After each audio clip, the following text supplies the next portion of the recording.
The alarm bells screamed through Station Meridian 7 like nothing Marcus Webb had ever heard before. He dropped his wrench, watching it clatter against the metal floor of the maintenance tunnel. His radio crackled with dozens of voices talking over each other, all saying the same thing in different ways. Evacuate, hide, run. Marcus climbed out of the tunnel and wiped his greasy hands on his uniform. The corridor outside was chaos. People from a dozen different species were running in every direction. A group of Zinthari, their blue skin pale with fear, pushed past him without their usual polite nods. Two Vexian diplomats ran so fast their tentacles couldn't keep up with their bodies. "What's happening?" Marcus asked a passing security officer. The officer, a tall Ralnian with 4 eyes, stared at him like he was insane. "Where have you been?" "A Carvathi warship just docked. We're implementing emergency protocols. Get to a safe zone now." The officer ran off before Marcus could ask anything else. Marcus stood there confused. He had heard of the Carvathi, of course. Everyone had.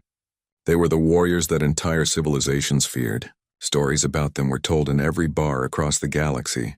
They conquered worlds. They never lost battles. They stood 12 feet tall and could rip through steel with their bare hands. But Marcus had also learned something during his 5 years working on the station. Panic was usually worse than the actual problem. He had seen people evacuate 3 decks because someone thought they smelled a fuel leak. It turned out to be someone's lunch. He decided to finish his work first. The atmospheric processor in Section 7D needed fixing, and if he didn't do it now, the air would get stale in the lower residential areas. People would complain, and he would have to deal with it later anyway. Marcus gathered his tools and headed deeper into the station, moving against the flow of fleeing people. He took the service elevator down 4 levels and stepped into the quiet maintenance corridors. Down here you couldn't hear the alarms, just the steady hum of the station's machines doing their job. He found the faulty processor and got to work. The problem was simple, a worn seal that needed replacing. Marcus lost himself in the familiar rhythm of the repair. Loosen the bolts, remove the old seal, clean the surface, install the new seal, tighten everything back up. Easy. He was testing the pressure readings when he heard footsteps behind him. Heavy footsteps, the kind that made the metal floor ring with each impact. Marcus turned around and looked up. And up, and up. The creature standing in the corridor was massive. It had 4 arms, each one thick with muscle. Its body was covered in dark, chitinous armor that looked like it had grown there naturally. Scars crossed its chest and arms, each one telling a story of a battle survived. Its face was angular and sharp with eyes that glowed a deep amber color. It carried weapons on its back, each one bigger than Marcus's entire toolkit. This was a Carvathi. This was what everyone was running from. The warrior stared down at Marcus. Marcus stared back. His heart was pounding so hard he could hear it in his ears. But he had learned a long time ago that showing fear usually made things worse. Besides, what would running do? This thing could probably catch him in 3 steps. "You're lost," Marcus said, surprised at how steady his voice sounded. The Carvathi tilted its head. When it spoke, its voice was deep and rumbling like distant thunder. "Lost? This is a maintenance corridor. Nothing down here but pipes and machines. The diplomatic quarters are up on level 3. Marcus pointed toward the elevator. "You probably want to go that way." The warrior took a step closer. Marcus forced himself not to step back. He could see every detail of the creature now.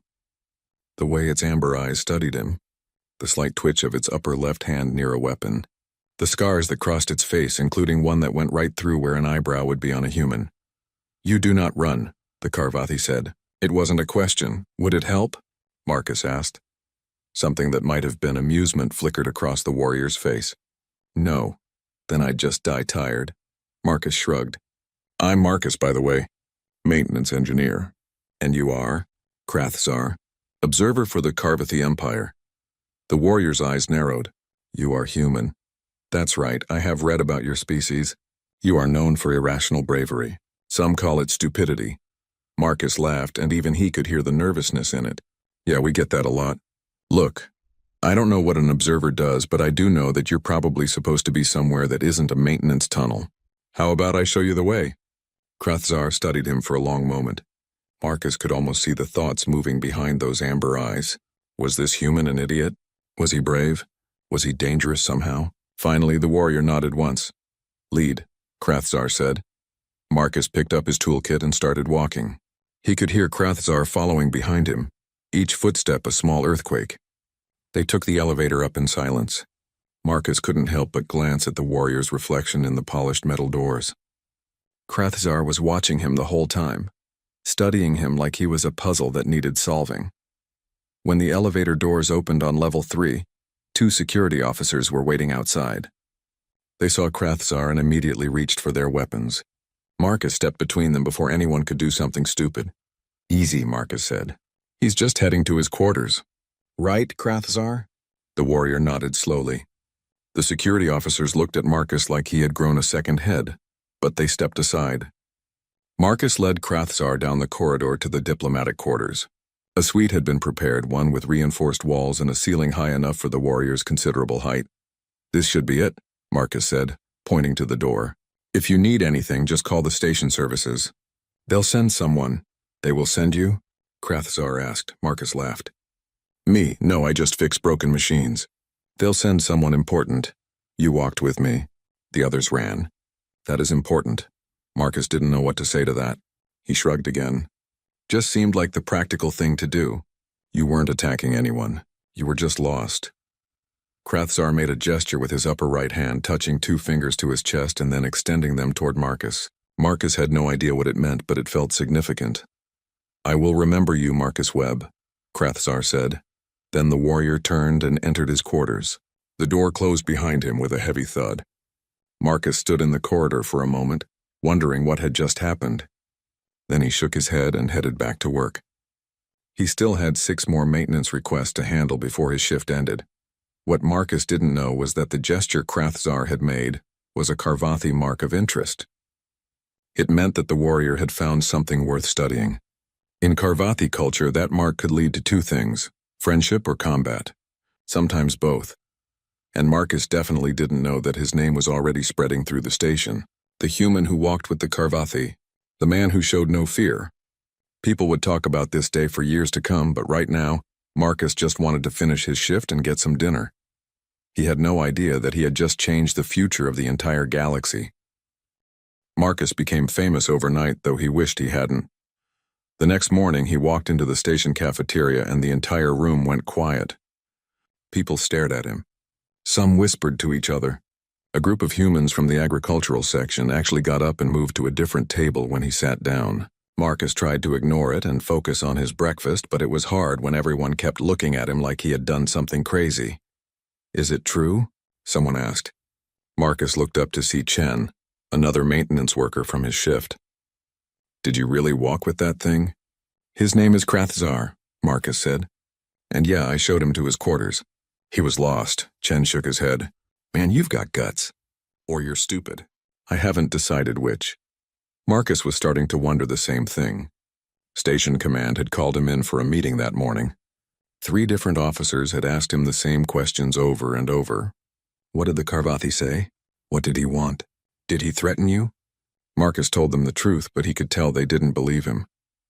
They thought there had to be more to it. The worst part was that his supervisor had reassigned him. No more working in the quiet maintenance tunnels. Now Marcus had to work in the public areas of the station, where Command could keep an eye on him. They said it was for his safety. Marcus suspected they just wanted to make sure he didn't accidentally start a war. 3 days passed. Marcus fixed air filters and replaced light panels and tried to get back to his normal routine. He saw Krathzar twice, both times from a distance. The warrior was always surrounded by nervous diplomats and security officers. Krathzar never looked at Marcus, but Marcus got the strange feeling that the warrior knew exactly where he was anyway. On the 4th day, Marcus was replacing a burnt-out power relay in one of the observation lounges when he heard those heavy footsteps again. He turned around and there was Krathzar, standing in the doorway. The lounge had been full of people a moment ago. Now it was empty. Everyone had fled the moment the Karvathi appeared.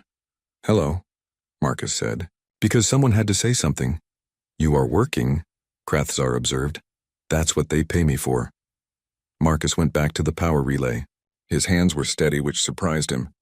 His heart was racing, but his hands were steady. Did you need something? I am observing? Okay. Well, this isn't very interesting to observe, but sure. Krathzar moved closer, his amber eyes watching everything Marcus did. You are not afraid. Marcus laughed, a short, bitter sound.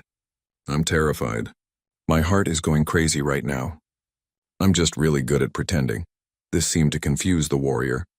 He tilted his head, studying Marcus with those unblinking eyes. Why pretend? Because showing fear doesn't help. The relay is still broken whether I'm scared or not. The work still needs to be done. Marcus finished connecting the final wire and tested the connection. The lights in the lounge flickered back to full brightness. See? Fixed. You choose to work even when afraid. Yeah, I guess so. Marcus packed up his tools. Is that weird? In Karvathi culture, fear is weakness. The weak do not survive. Yet you admit fear while showing no weakness. This is contradictory. Marcus sat down on the edge of a nearby table. He figured if Krathzar wanted to kill him, running wouldn't help anyway. Might as well have this conversation. Maybe fear isn't the same as weakness. Maybe fear is just information. It tells you something is dangerous, but you still get to choose what you do about it. Krathzar was quiet for a long moment. Then he moved to the observation window that looked out at the stars. On my world, there is no choice. You are strong or you are prey. You conquer or you are conquered. This is the way of the Karvathi. Sounds lonely, Marcus said without thinking. Then he winced, waiting for the warrior to get angry. But Krathzar didn't get angry. He just kept looking at the stars. Yes, he said quietly. It is lonely. They stood in silence for a while. Marcus wasn't sure what to do. Was this a moment? Should he say something else? Or would talking ruin it? Finally, Krathzar turned away from the window. I do not understand humans. Your species is weak. You have no natural weapons, no armor. You are small and fragile, yet you have spread across many worlds. You have survived wars with species much stronger than you. How? Marcus thought about it.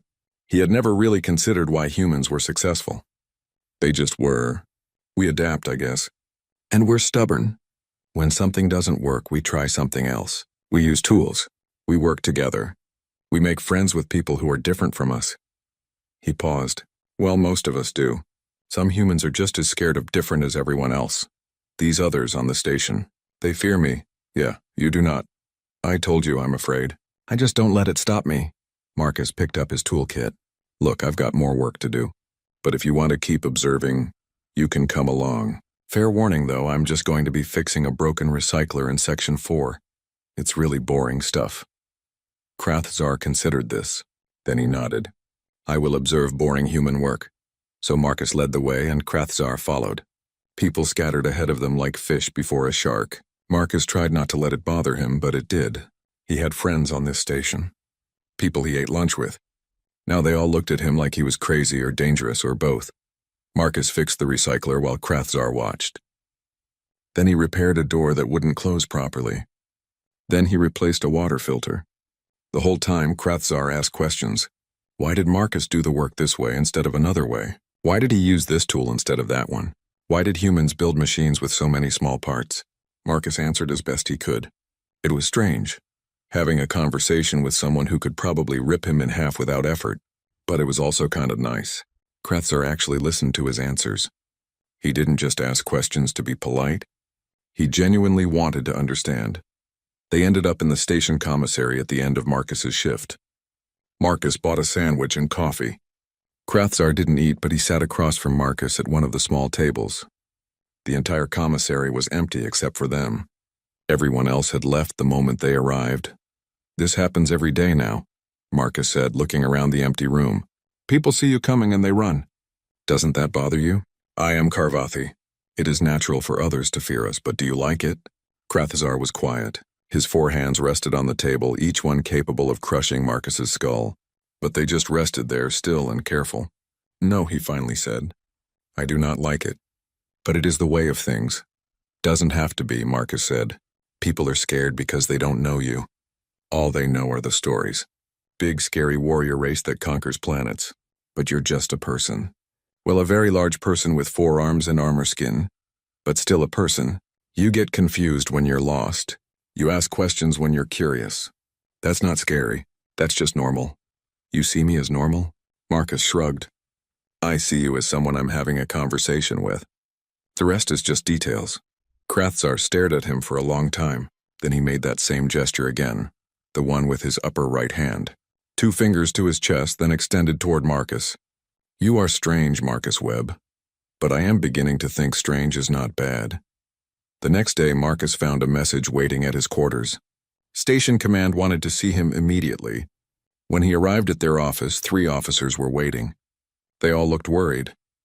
"We need you to stop interacting with the Carvathy," the lead officer said. "It's a security risk." Marcus felt anger rise in his chest. "A security risk? I'm just talking to him. He asks questions, I answer. That's it. You don't understand what you're dealing with. The Carvathy are dangerous. So is electricity, but I work with it every day." Marcus crossed his arms.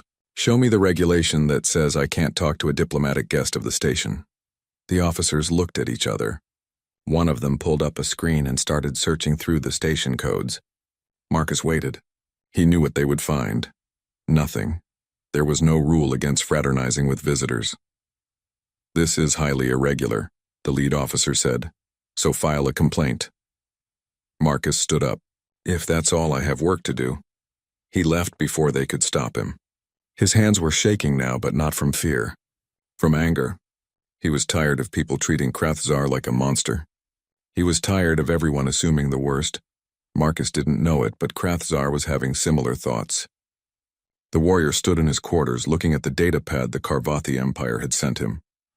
His mission was clear: observe the coalition. Determine if they were strong enough to be worthy of respect or weak enough to be conquered. But Krathzar was starting to think strength came in forms his people had never considered. And it all started with one small, fragile human who chose courage over comfort. 2 weeks had passed since Krathzar arrived on Station Meridian 7, and things were slowly changing. The warrior and Marcus had fallen into a routine. Marcus would work his shifts and Krathzar would find him. Sometimes they talked. Sometimes Krathzar just watched Marcus work in silence. Either way, people were starting to get used to seeing them together. A few brave souls had even stopped running away. A Zinthari scientist named Kelvin had asked Krathzar a question about Carvathy ship designs. A human doctor named Sarah had offered medical assistance if Krathzar ever needed it. Small steps, but steps forward. Marcus had started bringing a chess set to the multi-species recreation area. It was a big room with tables and comfortable chairs where station residents could relax. Most people avoided it now because Krathzar liked to go there. But Marcus figured if he just kept showing up, eventually others would too. He was teaching Krathzar how to play chess when everything went wrong. "So the knight moves in an L shape," Marcus explained, demonstrating with the white piece. "It's the only piece that can jump over others." Krathzar studied the board with intense focus. "Why does it move this way?" "It is inefficient. That's what makes it interesting. Chess isn't about efficiency. It's about thinking ahead, about strategy." Marcus moved his pawn forward 2 spaces. "Your turn." Krathzar reached down with his lower right hand to move a piece. His upper left hand twitched suddenly, moving toward the weapon on his back. Marcus had learned to read the warrior's body language over the past weeks. That twitch meant something had triggered his combat instincts. "What's wrong?" Marcus asked. "Something sounds incorrect." Krathzar stood up, his head tilted, listening. "There, do you hear it?" Marcus listened. At first, he heard nothing unusual. The soft hum of the station's air recyclers, the distant sound of conversation from another room. Then he heard it. A high-pitched whine so quiet he almost missed it. It was coming from under one of the tables across the room. Marcus's blood went cold. He had worked with station systems for 5 years. He knew what every sound meant. That whine was a timing mechanism, and timing mechanisms were only used for one thing. "Bomb," Marcus said. His voice was surprisingly calm. "Krathzar, we need to get everyone out of here right now." But the room was empty except for them. Everyone else had left when Krathzar arrived, like always. Marcus ran for the door to warn the people in the next room. But Krathzar was faster. The warrior crossed the space in 2 massive strides and grabbed Marcus with his lower 2 arms. "No time," Krathzar said. "The timing is ending." Marcus understood what Krathzar was saying. The bomb was about to explode. They couldn't get far enough away. They couldn't warn anyone. They had seconds at most, so Marcus did the only thing he could think of.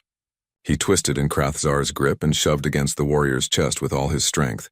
It was like trying to move a wall. Krathzar didn't budge. But the warrior's eyes widened in surprise. "Get down," Marcus shouted. Krathzar's combat training took over. He dropped to one knee and curled his body around Marcus, using his armored back as a shield. The bomb exploded a heartbeat later. The blast was enormous. The table disintegrated. The walls cracked. Shrapnel filled the air like deadly rain.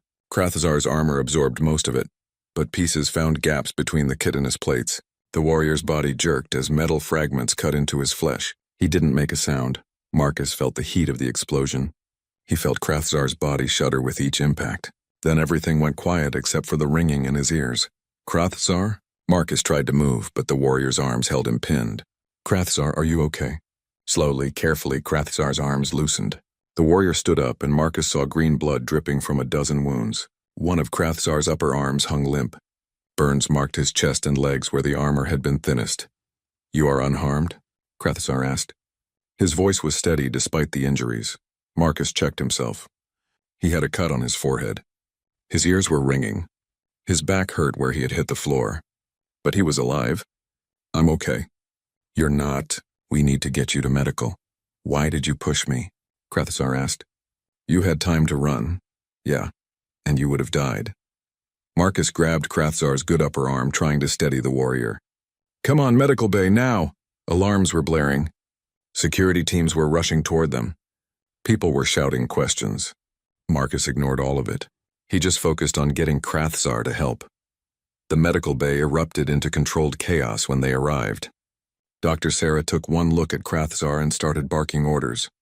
Nurses brought specialized equipment for non-human physiology. An emergency surgical team assembled in minutes. They tried to make Marcus leave. He refused. He sat in a chair outside the surgical room and waited. His hands were shaking now. The adrenaline was wearing off and his body was catching up with what had just happened. They had almost died. Both of them. Station command arrived 20 minutes later. 3 officers, including the lead officer who had told Marcus to stop interacting with Krathzar. They looked shaken. "We need to ask you some questions," the lead officer said. Marcus told them everything he remembered. The sound of the timing mechanism. The explosion. Krathzar protecting him. He kept his answers short and factual. His mind was still in the surgical room with the wounded warrior. "Do you know why someone would plant a bomb in that room?" one of the officers asked. "No," Marcus said. Then he thought about it. "Wait, that room is always empty these days." "Everyone avoids it because Krathzar goes there. If someone wanted to kill him without witnesses, that would be the perfect place." The officers exchanged looks. "We're investigating all possibilities," the lead officer said. "But you should know the explosive signature matches Zelkari military ordnance." Marcus knew about the Zelkari. They were a powerful species in the coalition, known for political manipulation. They had been opposed to allowing the Karvathi observer on the station from the beginning. If they wanted to start a war between the coalition and the Karvathi Empire, killing Krathzar and blaming it on humans would be a good way to do it. "You need to find proof," Marcus said. "Fast, before the Karvathi Empire decides to retaliate." "We're working on it," the officer said. "In the meantime, you should stay here. If someone targeted the Karvathi, they might target you too." The officers left. Marcus went back to waiting. 3 hours later, Dr. Sarah emerged from surgery. She looked exhausted. "He's going to be fine. Karvathi physiology is remarkably resilient. We removed the shrapnel and treated the burns. He'll need a few days to heal, but he should make a full recovery." Marcus felt relief flood through him. "Can I see him?" "He's resting. But yes, go ahead." The surgical room had been converted to a recovery area. Krathzar lay on a reinforced bed, his massive body hooked up to various monitoring devices. His eyes were closed. For the first time since they met, the warrior looked vulnerable. Marcus sat in a chair beside the bed. He didn't know what to say. He just sat there listening to the steady beep of the heart monitor. Krathzar's eyes opened. Those amber eyes focused on Marcus immediately. "You remained." "Of course I remained. You got hurt protecting me. I am a warrior. Protection is natural." Krathzar shifted slightly, wincing at the movement. "What is not natural is that you tried to protect me first. You pushed me. You warned me. You are small and weak, yet you tried to shield me from danger." "You're my friend," Marcus said. "That's what friends do." Krathzar was silent for a long moment. Then he lifted his upper right hand, the one that wasn't injured. He made a gesture Marcus had never seen before. It was complex. involving all 4 fingers in a specific pattern. Do you know what this means? Marcus shook his head. It is the Karvathi blood bond. A warrior makes this gesture to another warrior who has saved their life in battle. It creates a bond stronger than family. Once made, it cannot be broken. Krathzar completed the gesture. Marcus Webb, I declare you my shield brother. In the eyes of my people, your blood is my blood. Your battles are my battles. Your enemies are my enemies. Marcus felt tears in his eyes. He didn't fully understand what this meant, but he understood the weight of it. I'm honored, I think. Is this a big deal? It is the greatest honor a Karvathi can give. Then I accept. Shield brother. Marcus tried to copy the gesture with his 2 hands. It probably looked clumsy, but Krathzar made a sound that might have been a laugh. The next day, Station Command announced they had found proof of the Zelkari plot. Security footage showed Zelkari agents planting the device. The agents had been arrested. The Zelkari government was issuing apologies and offering reparations, but the bigger news spread even faster. A Karvathi warrior had declared a human his shield brother, the first time in recorded history that a Karvathi had bonded with someone from another species. The galaxy was watching.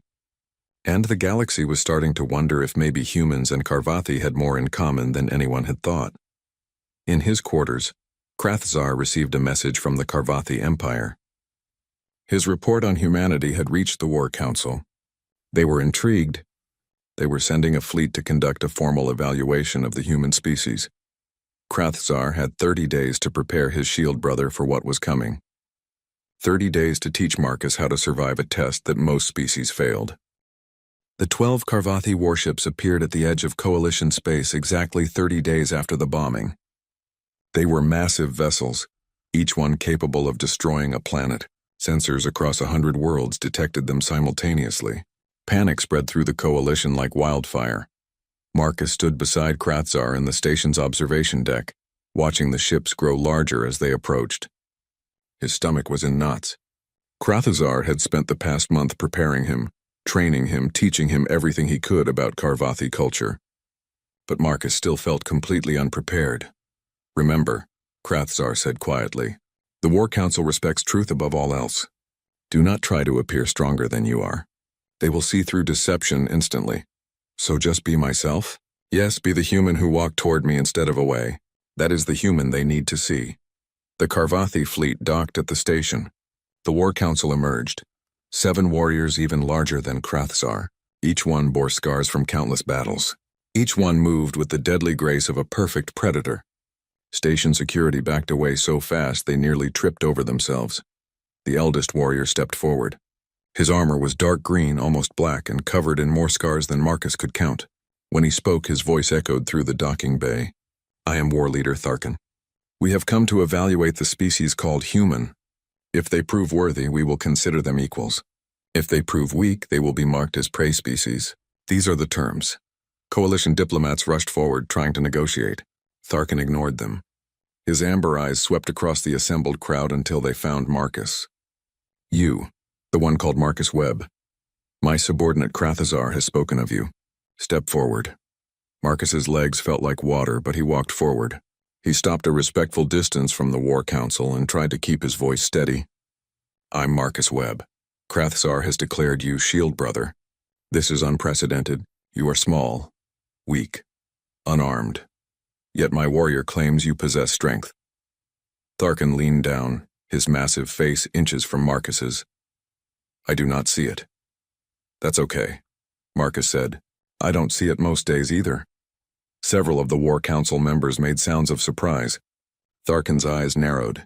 You admit weakness? I admit I'm human.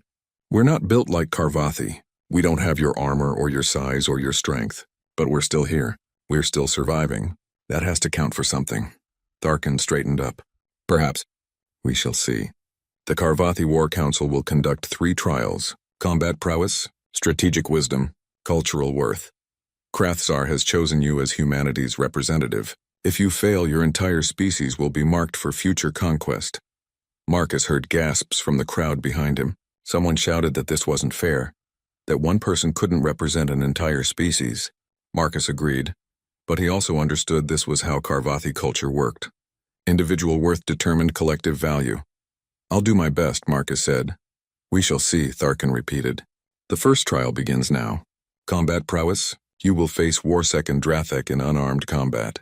You may yield at any time, but yielding is an admission of weakness. A warrior even larger than Tharkin stepped forward. Drathek looked like he could break Marcus in half without thinking about it. Probably because he could. They moved to a cargo bay that had been cleared for the trial. A circle was marked on the floor. Marcus and Drathek stood on opposite sides. Krathzar caught Marcus's eye and made a small gesture. Trust yourself, begin, Tharkin commanded. Drathek charged. Marcus ran, not away from the circle, but sideways, using his smaller size to stay mobile. Drathek was fast for something so large, but Marcus was faster in short bursts. He dodged the first grab, ducked under the second. The watching War Council made sounds of disapproval. Running was cowardly in their culture, but Marcus wasn't trying to win by their rules. He couldn't, so he had to make his own rules. He grabbed a loose piece of equipment from the edge of the circle and threw it. Drathek swatted it aside easily, but it gave Marcus a second to move. He slid under a table, rolled to his feet, and grabbed a length of cable. Drathek came at him again, and Marcus used the cable like a whip, snapping it toward the warrior's eyes. Drathek blocked it with one arm and grabbed Marcus with another. The warrior lifted him off the ground like he weighed nothing. Marcus twisted and kicked, managed to hook his foot around a support beam. The beam creaked but held. Using it as leverage, Marcus pulled himself free of Drathek's grip and landed hard on the ground. He couldn't win. Marcus knew that. But he could survive. He could adapt. He could use everything around him as a tool. For 15 minutes, Marcus ran and dodged and improvised. He used the environment. He used his small size. He used every trick he could think of.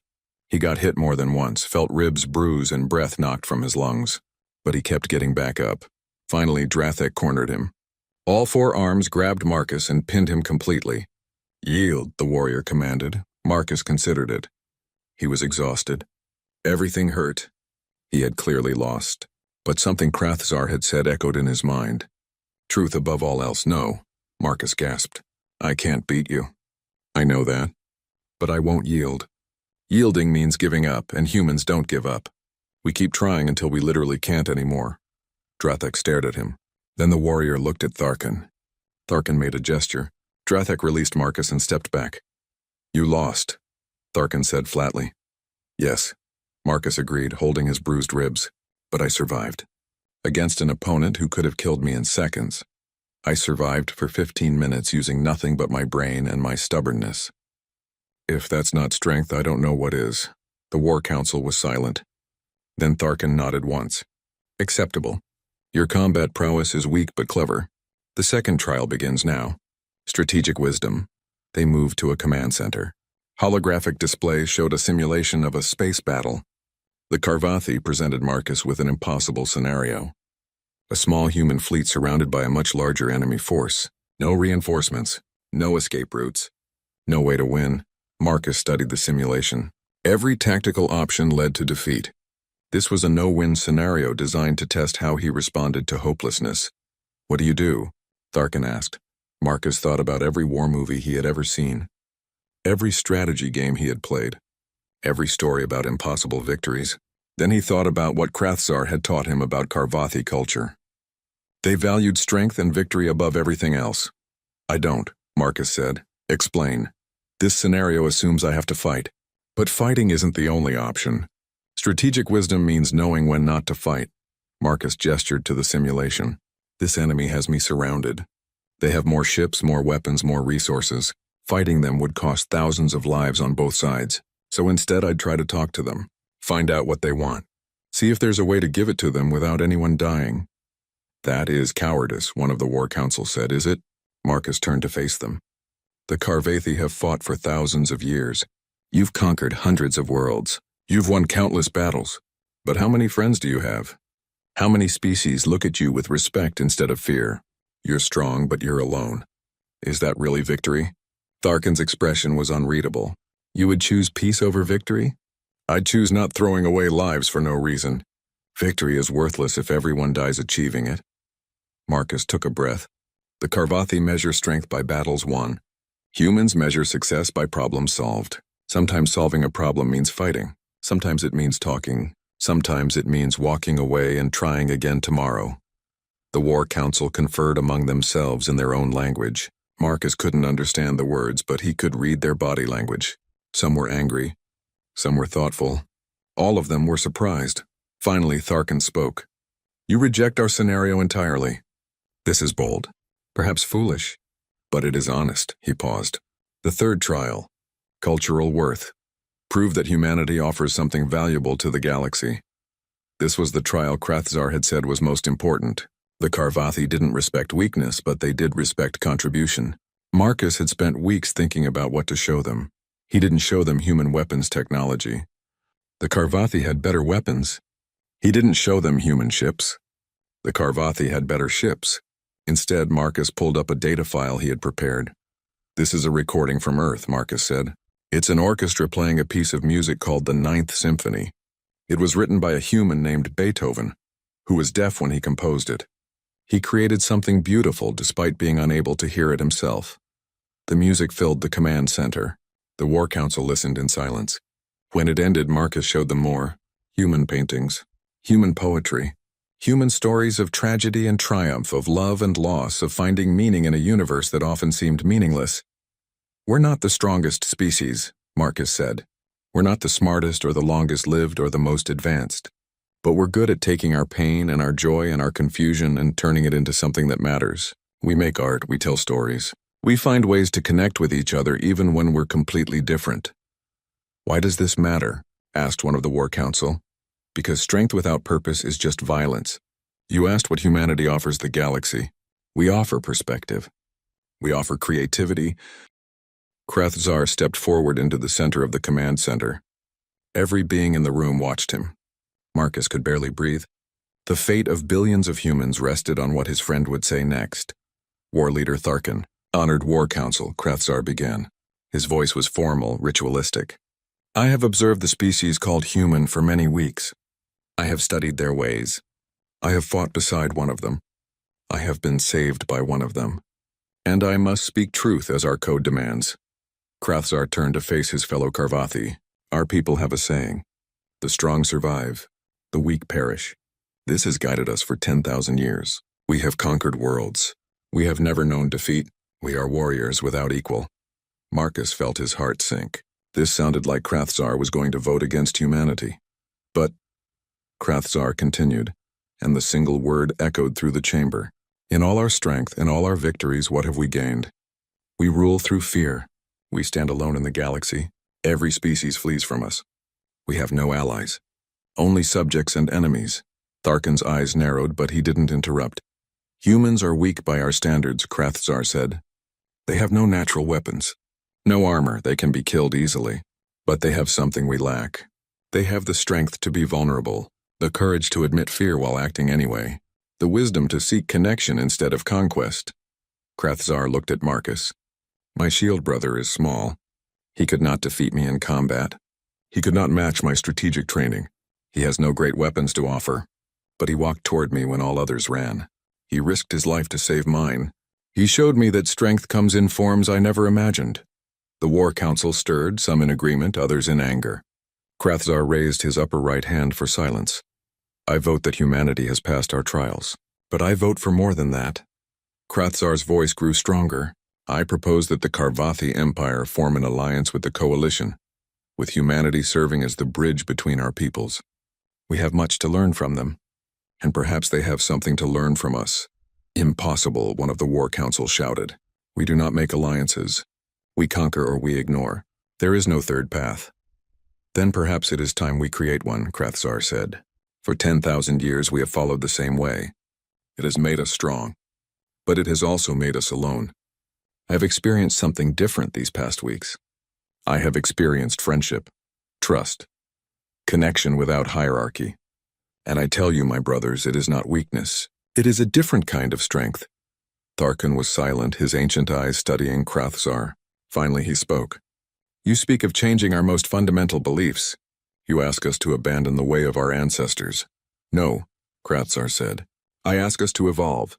Strength is not weakness, but neither is growth. The universe changes. Species that refuse to change with it become extinct. We are warriors. We survive. To survive, we must adapt. The War Council erupted in argument. Half supported Krathzar's words, half condemned them as heresy. Voices rose. For a moment, Marcus feared they would come to blows. Then Marcus did something incredibly stupid. He stepped between them. The War Council fell silent, shocked that this small human had dared to interrupt them. Marcus's voice shook, but he spoke anyway. War Leader Tharkin, honored council, I'm just a maintenance engineer. I fix broken things, and right now I see something that's broken. Explain, Tharkin said dangerously. You're trying to force a choice between your old ways and a completely new path. But that's not how humans think. We don't throw away what works just because we find something new. We combine them. Marcus gestured to both sides of the War Council. Some of you want to maintain your warrior traditions. Some of you want to explore alliance. Why not do both? How? Asked one of the War Council who had supported Krathzar. A pilot program, Marcus said. The idea was forming as he spoke. Let those Karvathi who want to explore cooperation join the coalition for a trial period. 5 years. Let those who want to maintain your current ways continue as before. After 5 years, you evaluate the results. No permanent commitment, no betrayal of your traditions. Just an experiment. And if the experiment fails, Tharkin asked, then you have your answer. You tried something new and it didn't work. No harm done. Marcus paused. But if it succeeds, you've opened a door to something your people have never experienced. Partnership, alliance, friendship. The War Council looked at each other. Marcus could see them processing this idea. It wasn't surrender. It wasn't abandonment of their ways. It was just trying something different to see what happened. This is acceptable, Tharkin said slowly. It honors both tradition and innovation. Those who wish to explore this alliance may do so. Those who wish to maintain the warrior path may continue. We will reconvene in 5 years to assess the results. He turned to Krathzar. You will lead those who choose this new path. They will follow you as their war leader. You will be responsible for their success or failure. Krathzar touched his fist to his chest in salute. I accept this honor and this burden. Tharkin looked at Marcus. And you, small human. You have shown courage beyond your size, wisdom beyond your years. You have earned the respect of the Karvathi War Council. This is rare. Treasure it. I will, Marcus said. Thank you. The War Council departed, taking half the fleet with them. The other half remained, along with Krathzar and 200 Karvathi warriors who had chosen to follow him on this new path. They called themselves the Pathwalkers, those who would walk between the warrior way and the way of alliance. The galaxy watched in amazement. The species that everyone feared was splitting, not through war but through choice. It was unprecedented. It was revolutionary. And it all started because one human maintenance engineer had chosen to walk toward a giant alien warrior instead of running away. 5 years passed.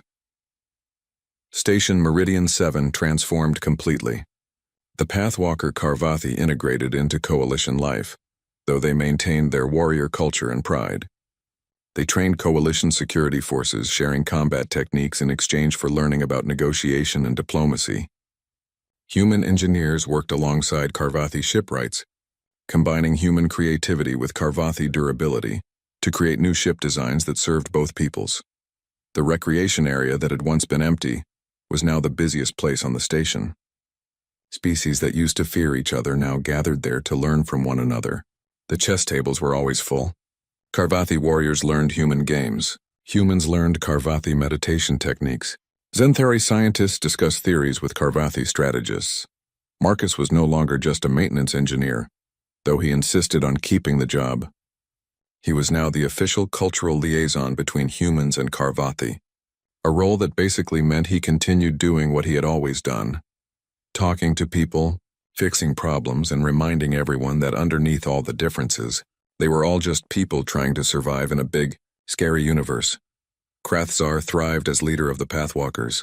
Young Karvathi from the traditional empire began requesting transfers to his group, curious about this different way of being strong. The War Council watched carefully, but even they had to admit that the Pathwalkers were succeeding. They had formed alliances with a dozen species. They had resolved conflicts through negotiation that would have required war under the old ways. They were proving that strength and diplomacy could coexist. On the 5th anniversary of the trials, Marcus and Krathzar sat in that same recreation area, playing their weekly chess game. It had become a tradition. Every week, no matter how busy they were, they met here. Sometimes other species joined them. Sometimes they played in silence. Either way, it was their time. Check, Marcus said. Moving his knight, Krathzar studied the board. He had gotten good at chess over the years. I see it. He moved his king to safety. You are distracted today, Shield Brother. Your game is not as focused as usual. Marcus smiled. There's a new species arriving today. The Vraxian Collective. They're supposed to be pretty aggressive. Very militaristic. The Coalition Council is nervous. And you? Krathzar asked. I'm curious. Marcus moved his bishop. Sound familiar? Krathzar made the rumbling sound that was his version of laughter. Very familiar. Shall we greet them together? I was hoping you'd say that. They finished their game, which Krathzar won for once, and walked to the docking bay. A crowd had gathered, mostly station security and nervous diplomats. The Vraxian ship was large and covered in weapons. Marcus could see why everyone was worried. The Vraxians emerged from their ship. They were 8 feet tall with 6 arms and armor that looked even tougher than Carvathi chitinous plates. Their leader stepped forward, scanning the crowd with suspicious eyes. Everyone backed away. Marcus took a breath and walked forward. Behind him, he heard Krathzar's heavy footsteps. They approached the Vraxian leader together, a human and a Carvathi side by side. Welcome to Station Meridian 7, Marcus said. I'm Marcus Webb. This is Krathzar. Can we help you find your quarters? The Vraxian leader stared at them. Marcus could see the confusion in the creature's eyes. A small human and a giant Carvathi, standing together without fear. It didn't match what the Vraxians expected. You are not afraid? The Vraxian asked. Marcus looked at Krathzar. His friend looked back. They both smiled. We're terrified, Marcus said honestly.